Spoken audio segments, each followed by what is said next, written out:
నమస్తే. Big breaking news చూస్తున్నాం. ఇన్నాళ్ళు మిత్రులుగా కొనసాగినటువంటి వైఎస్ఆర్ పార్టీ అదేవిధంగా బీఆర్ఎస్ మధ్య సత్సంబంధాలు పూర్తిగా దెబ్బతిన్నాయా అంటే రాజకీయ వర్గాల్లో అవుననే చర్చ నడుస్తుంది.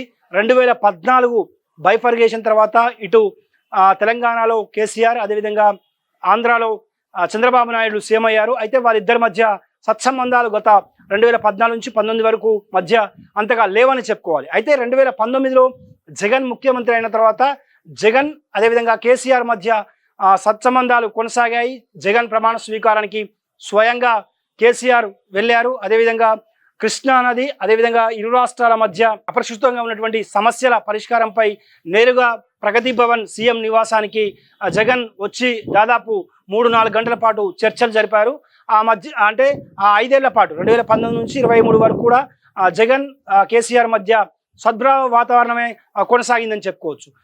మొదటి నుంచి కూడా, ఎందుకంటే మొన్నటి ఎన్నికల్లో కూడా 2023 ఎన్నికల్లో కూడా కేసీఆర్ ఆన్ రికార్డుగా అక్కడ జగనే అధికారంలోకి రాబోతున్నారని కూడా ఒక మీడియా ఇంటర్వ్యూలో అదేవిధంగా ప్రెస్ మీట్లో కూడా బహిరంగంగానే ఆయన వ్యాఖ్యానించారు.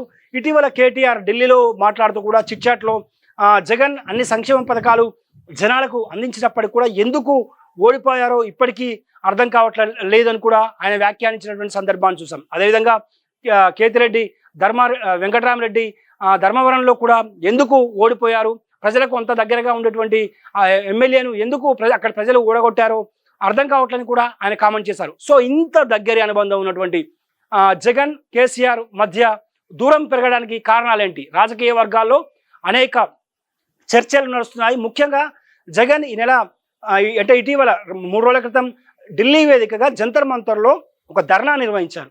ముఖ్యంగా ఏపీలో జరుగుతున్నటువంటి వైసీపీ నేతల కార్యకర్తల దాడులు కావచ్చు, అదేవిధంగా హత్యాయత్నాలు కావచ్చు, ప్రైవేటు ఆస్తుల ధ్వంసం కావచ్చు, వీటన్నిటికి సంబంధించి జగన్ ధర్నా నిర్వహించారు. సో ఈ ధర్నాకు ఎన్డీఏ అదేవిధంగా యూపీఏ అంటే ఎన్డీఏ అదేవిధంగా ఇండియా కూటమి నేతలకు కూడా ఆయన ఆహ్వానాలు పంపించారు.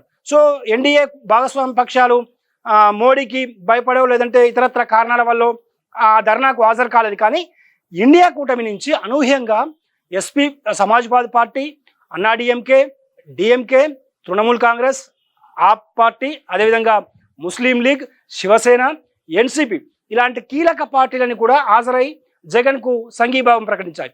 సో ఇటువంటి పరిణామాల నేపథ్యంలో బీఆర్ఎస్ ఎందుకు ధర్నాకు హాజరు కాలేదన్న చర్చ ఇప్పుడు రాజకీయ వర్గాల్లో నడుస్తుంది. ఎందుకంటే అతి సన్నిహితంగా ఉండేటువంటి జగన్ కేసీఆర్ల మధ్య ఏమైంది, ఎందుకు ధర్నాకు బీఆర్ఎస్ హాజరు కాలేదు, ఒకవేళ బీఆర్ఎస్ కనుక ధర్నాకు హాజరైతే అంటే ఎన్డీఏ కూటమి పెద్దలకు ఏమైనా బీఆర్ఎస్ పెద్దలపైన కోపం వస్తుందా అన్న యాంగిల్లో కూడా చర్చ నడుస్తుంది. ఎందుకంటే ధర్నా జరిగినటువంటి టైంలో బీఆర్ఎస్కు రాజ్యసభలో ఉన్నటువంటి 4 ఎంపీలు కూడా ఢిల్లీలో ఉండడం విశేషం.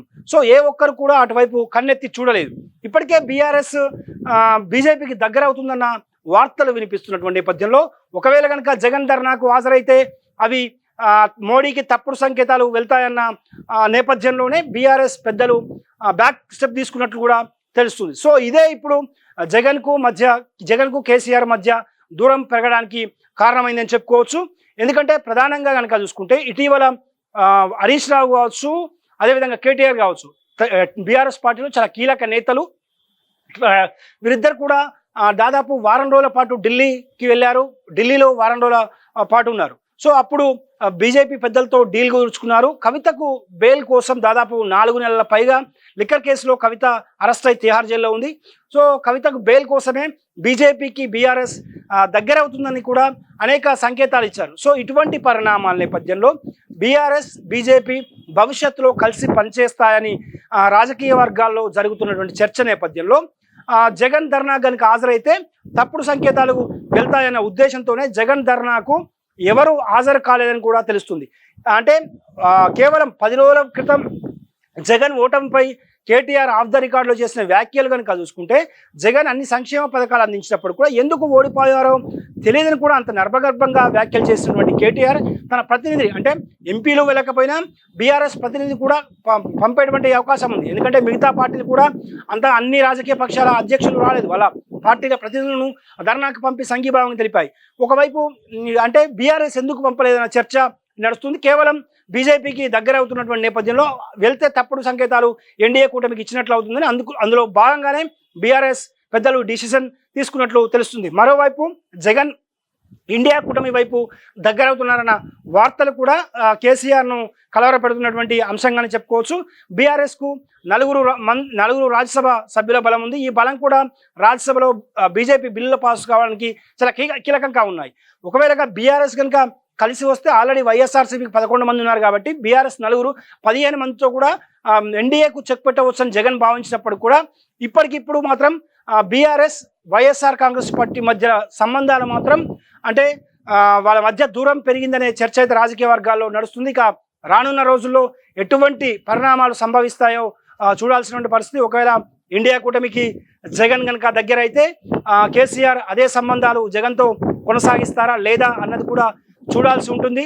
అదేవిధంగా ఒకవేళ కనుక జగన్ తటస్థంగా ఉంటే మళ్ళీ బీఆర్ఎస్ ఏమన్నా బ్యాక్ స్టెప్ తీసుకొని బీజేపీతో అంటగాకుండా ఉండేటువంటి అవకాశాలు ఉన్నాయన్న కూడా చూడాల్సి ఉంటుంది. మొత్తం మీద అయితే మాత్రం ఇప్పటి వరకు 2019 నుంచి 23 వరకు కేసీఆర్ జగన్మోహన్ రెడ్డి మధ్య ఉన్న సంబంధాలకు మాత్రం బ్రేక్ పడినట్లే అని చెప్పి కూడా ఇటు వైసీపీ వర్గాలు అదేవిధంగా అటు బీఆర్ఎస్ వర్గాలు కూడా చెబుతున్నాయి. ఏపీలో జరుగుతున్నటువంటి హత్యాకాండపై కూడా ఎక్కడ బీఆర్ఎస్ నేతలు ఒక్కరు కూడా నోరు మొదలుపెట్టడం లేదు, కనీసం ఖండించటం లేదు. సో దీనివల్ల పొలిటికల్ ఈక్వేషన్స్లో భాగంగా పొలిటికల్ సినారియాలో భాగంగా ఖచ్చితంగా బీజేపీకి బీఆర్ఎస్ దగ్గర కావడం వల్లే జగన్ను దూరం పెడుతుంది. జగన్ ధర్నాకు మద్దతు తెలపట్లేదు, జగన్ అంటే ఏపీలో జగన్ చేస్తున్న పోరాటాలకు మద్దతు ఇవ్వడం లేదని కూడా అనే చర్చ రాజకీయ వర్గాల్లో నడుస్తుంది. సో ముందు రోజుల్లో ఎటువంటి పరిణామాలు సంభవిస్తాయో వేచి చూడాల్సినటువంటి పరిస్థితి.